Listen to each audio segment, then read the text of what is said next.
People that claim they want a doggone podcast. Oh, you want a podcast, huh? And for my women, y'all ready to wear heels and makeup and wigs and lashes and all this and get your screen together? Baby, I think hookers work less stressed than podcasters, but this what y'all say y'all want. So, all right, let me teach you how to get it. I'm so tired just from putting lighting up and trying to test out sound. Hopefully this mic working because I had a lot on my mind and I need to spill some ink. So let's get on into it, shall we?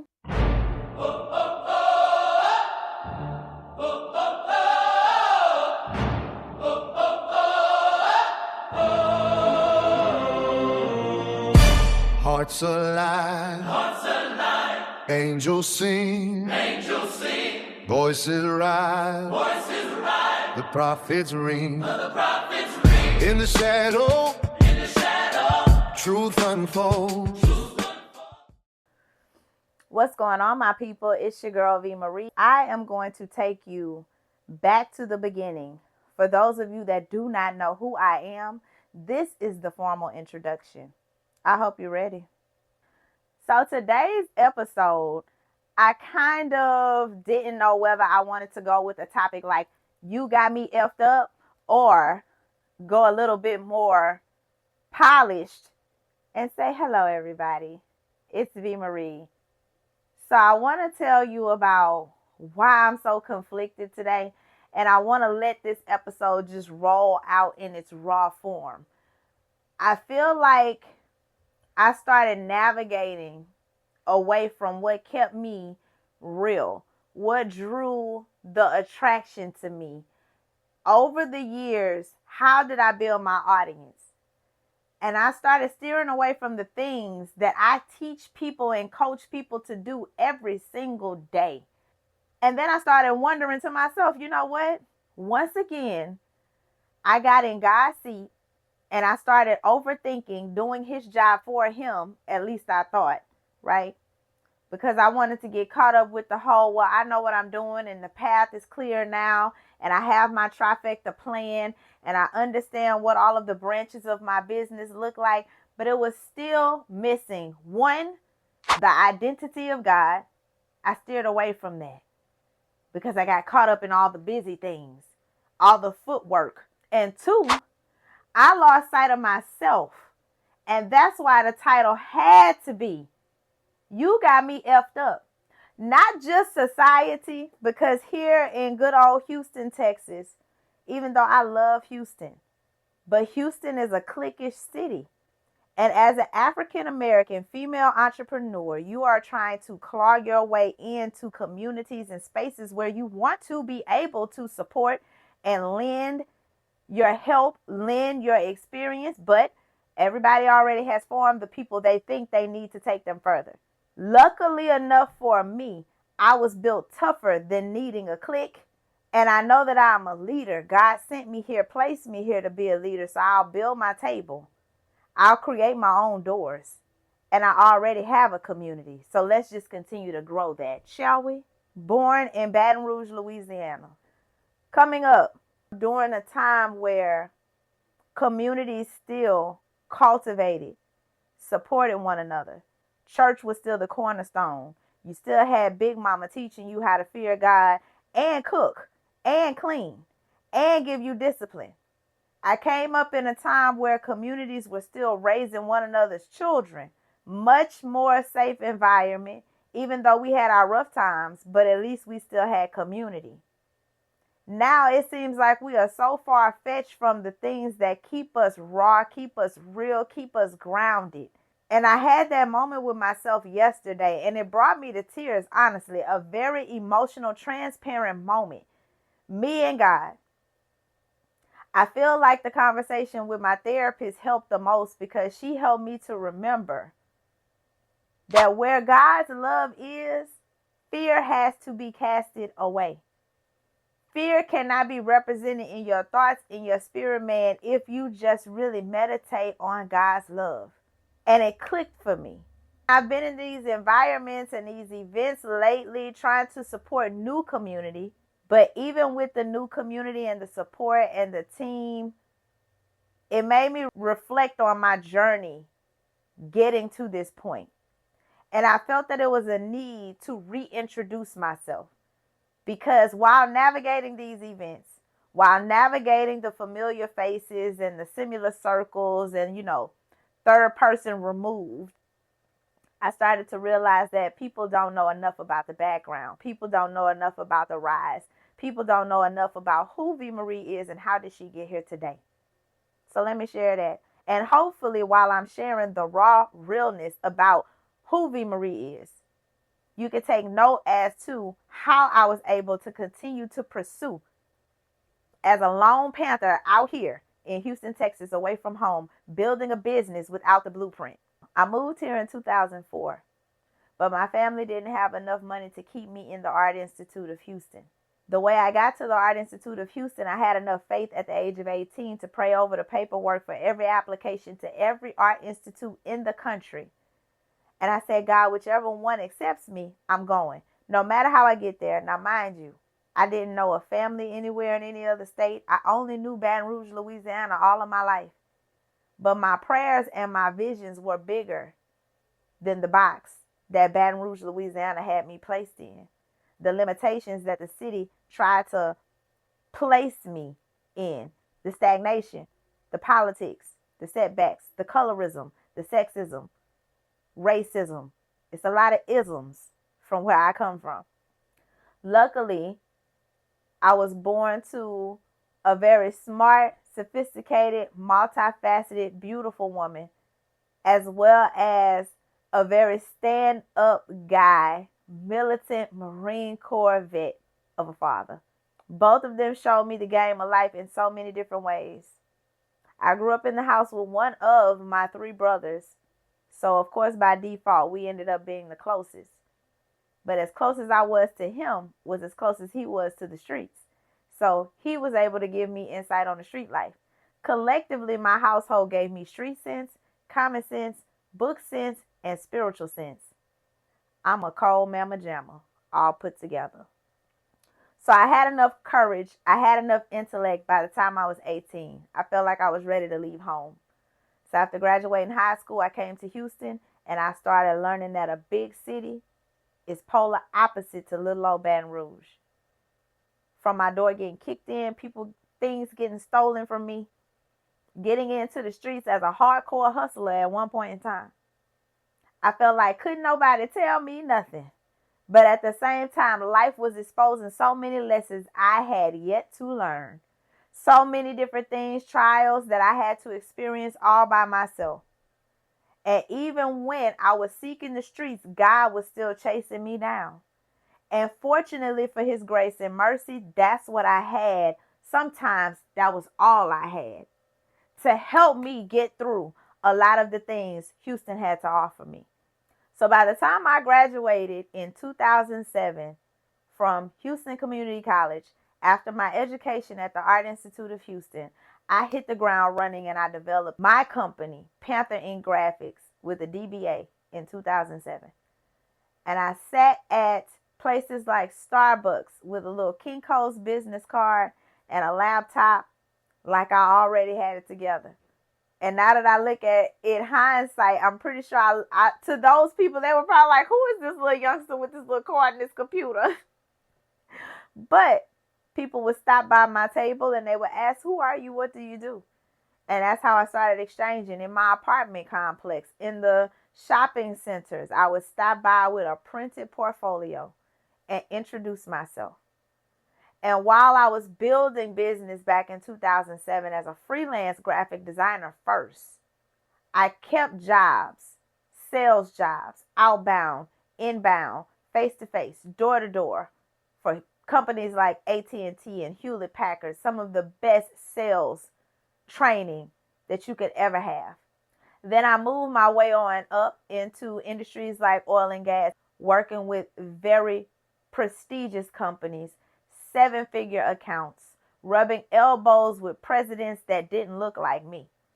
But I had to make sure I built my skin tough enough to prove to those people I had a seat at the table. And if they didn't feel like they needed to respect it, I'd build my own.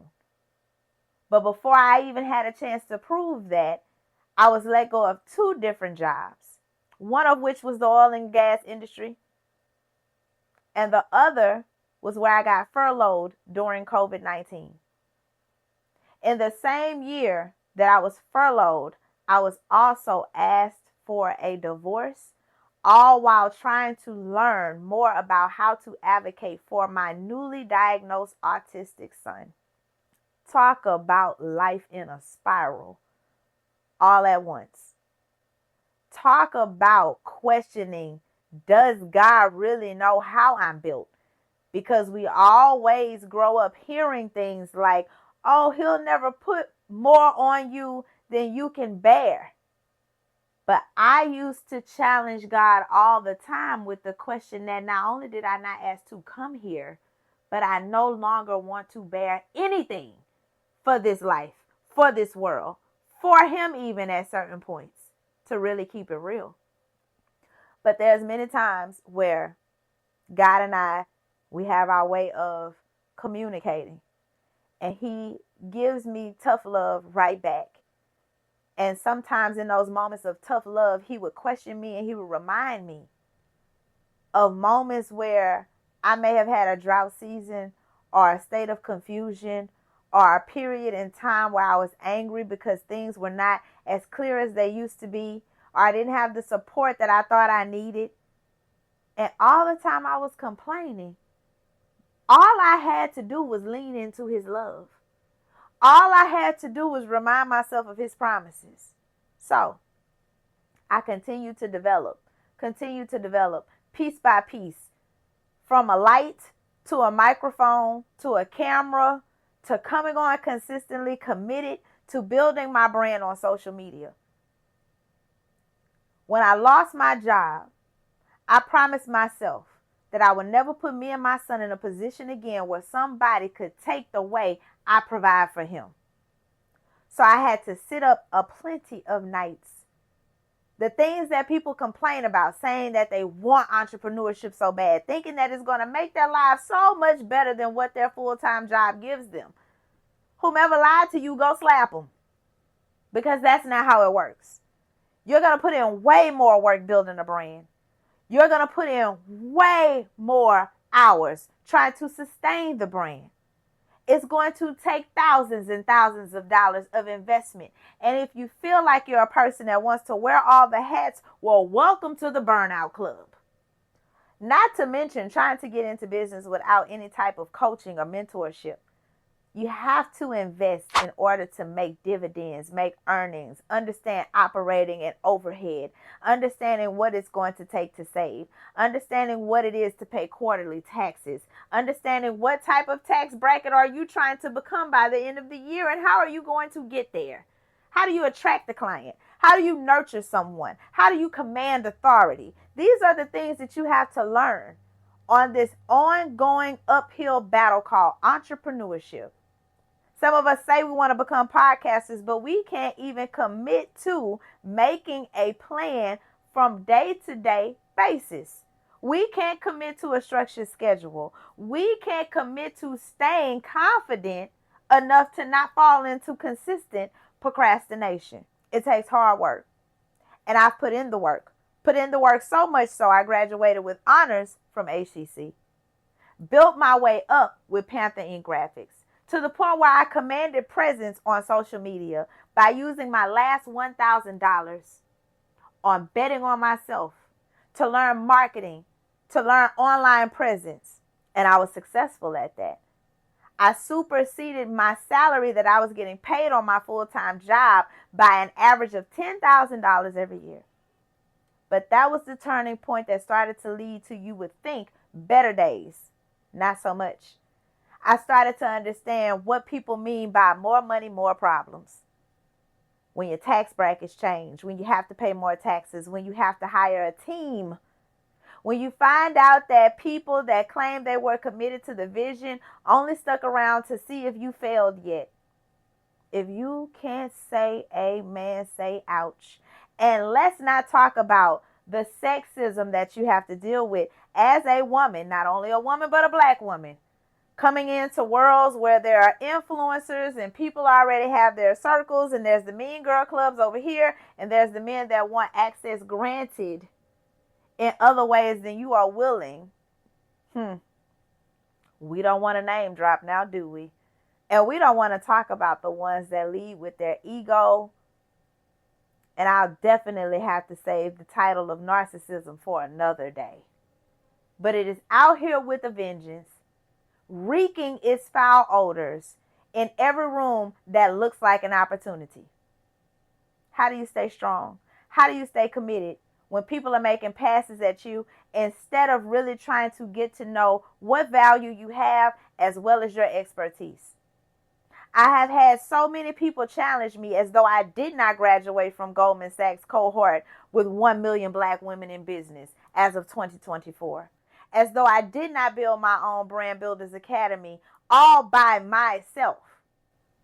With women that have committed to an academy that is a 12-month program for over 5 years and counting. Shout out to my clubhouse. It's amazing to me how people come into a game or come into an industry or come to the table, and just because you're the new face, they play with you as though you are inexperienced without doing a fact check.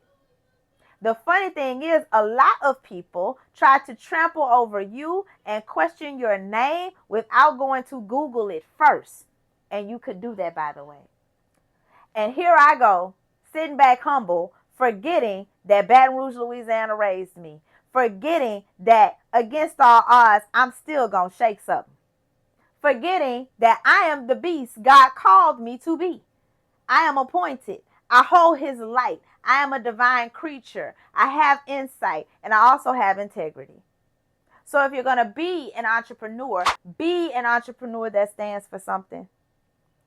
But do not let ego lead you to the point where you get so blind you end up drowning in the own water that you casted on your own future because you are leading a life like Pharaoh when Moses was given the warning shot. How many of you have a Pharaoh in your life where you try to go and say, I want to work with you. God gave me a word for you, but their ego has them deaf in the ears and blind to the sight. They don't want to listen. They don't want to cooperate. Well, I'm here to tell you that if you know you are one of God's called, God tells us many are called, but few are chosen. And for the ones he has called, he equips. So just know that everything you will ever need is already inside of you.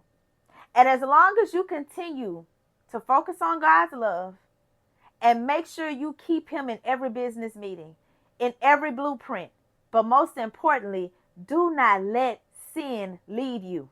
Sin is a blinder. Sin is a slick sucker. Sin will come into your life and deter everything God had in store for you. 42% of small businesses fail because they can't clearly communicate their value. For Black women entrepreneurs, having a clear and compelling brand message isn't just important, it's essential. My name is Vernica Pitcher, CEO of Panther Inc., where we help Black women stand boldly in their stories through purpose-driven brand development. We connect the purpose behind your pain to strategies that amplify your voice and attract your ideal client. Studies show that consistent brand messaging can increase revenue by 23%, yet many businesses struggle to achieve it because they lack clarity and confidence. That's where Panther Inc. stands out. We have successfully developed over 100 brands thriving in their industry nationwide. We go beyond traditional branding by combining self-awareness with biblical strategy, empowering you to build a brand that aligns with your values. Let's transform your story into a profitable, impactful brand that honors your vision and your message. Every blessing that you prayed for, you need that finance increase. You need that corporate contract. You need that government contract. You need that partnership. You may even just need someone to teach you about stewardship. You need some type of relationship, whether it's an intimate one, a partnership, business deals, contract signed. You need someone to call your phone and say that you got the job, whatever the case may be. And sometimes it is the company we keep that is hindering that prayer from being answered. Sometimes it is because we are doing a dirty dance with the devil and we are around here still living in unforgiveness and sin because we are still blaming ghosts that left us Christmas past. If you can't say amen, say ouch. This is a real hold on to your lace front type of conversation today. But I had to help my people. And I had to come back with a reintroduction of who V. Marie is. I am a phenomenal speaker. I am a self-published author. I am the coach of Brand Builders Academy. I am the founder and CEO of Panther Inc., the branding agency that is committed to entrepreneurs. Every single day of my life, I am committed to serving community. I am here to uplift all Black community. I am here to nurture and protect.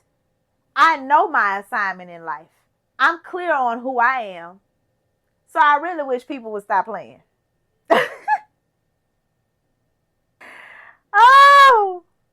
Oh my God, let me drink something because I'm just having a moment right now. A lot of people play way too much. I'm trying not to be petty in here today, y'all. But I can feel it that it is slowly but surely going to come. It is going to be a day where I really just let loose on here. I know it's coming. I know it's coming. I know it's coming. It's got its time and place, though. It's got its time and place. It's got its time and place. Bless the Lord today. It's just amazing what you're going to run into. But I really had to let God bring me to my knees a few times. And it's only God's love that operates like that. That's the beautiful thing about God and how he works.